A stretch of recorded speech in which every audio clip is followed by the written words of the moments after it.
Assalamu alaikum and welcome to our program Words of Wellness.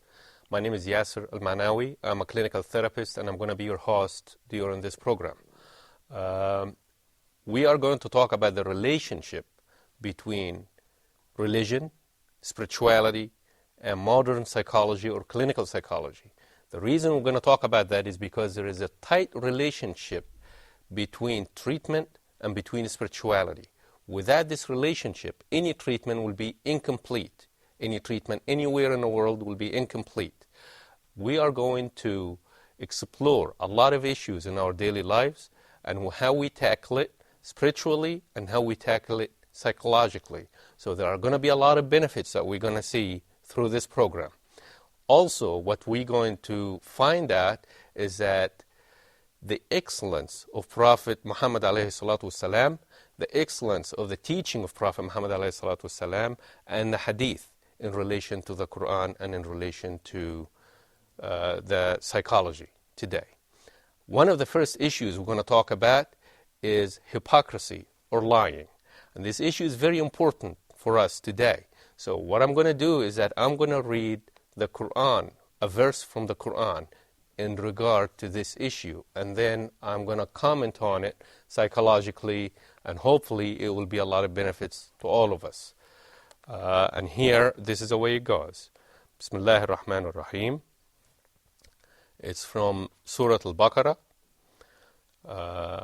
and what it says, in their hearts is a disease, so Allah increased their disease, and for them is a painful punishment because they're habitually used to lie. So habitual liars, it's actually a disease of the heart. And what's interesting is that this is a term that we use in psychology too. It's a disease of the heart. So when somebody comes to the clinic or comes for treatment, we have to revert them back to their spirituality.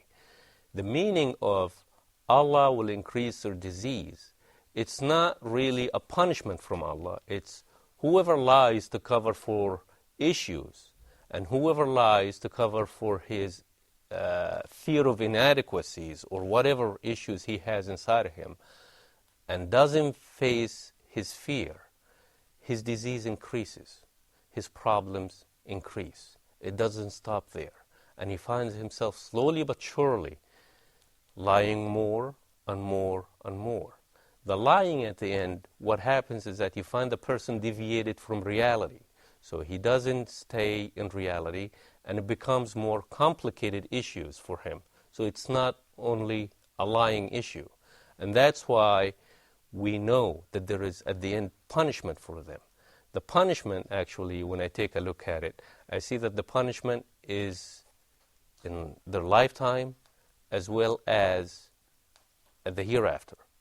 The punishment that's in lifetime is that a lot of people are going to find out that whoever is lying, they are going to lose their self-esteem, they're going to lose their self-respect, and they are going to lose the respect from other people as well. That is an indication that they're losing a lot of their life aspects. To be able to treat this issue, we take them back, we reconstruct their personality, and we are able to, what we do is that we go back and we're able to take them back to rigorous honesty. And this is also some of the teaching in the hadith, and we revert to that by,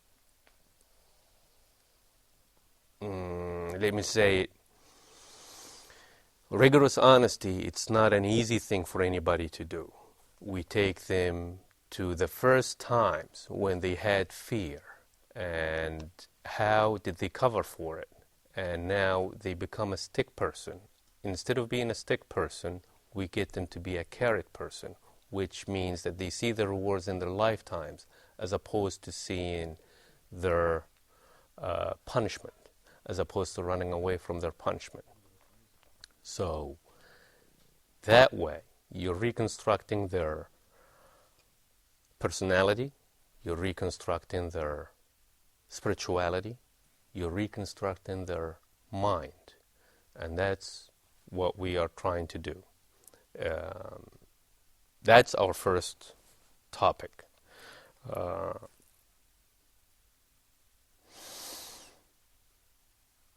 Habitual liars. You might ask for a minute, what is a habitual liar? Habitual liar is somebody who lies to himself first and then believes his lies. And then after that, he lies to people and he doesn't think that he's lying. That way, he's deviating from the reality. Because if I believe that I am not lying and everybody else tells me that I'm a liar, so what happens at this point? I am not going to listen to them.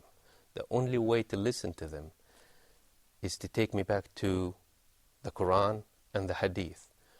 Because when I listen to this, there is an element of fear. Fear of what, if you ask me? Fear of what? Do I have to have fear of God? A lot of people take a look at this and say, well, no, I don't fear God. Well, there has to be an element of fear. Not only from God, but even from your parents. There has got to be an element of fear. But fear is in a positive way, not in a negative way.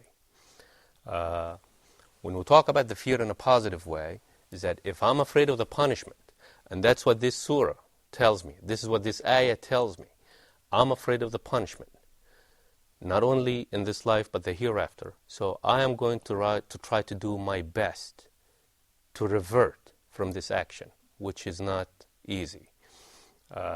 If I'm afraid from my parents in a negative way, I'm going to lie.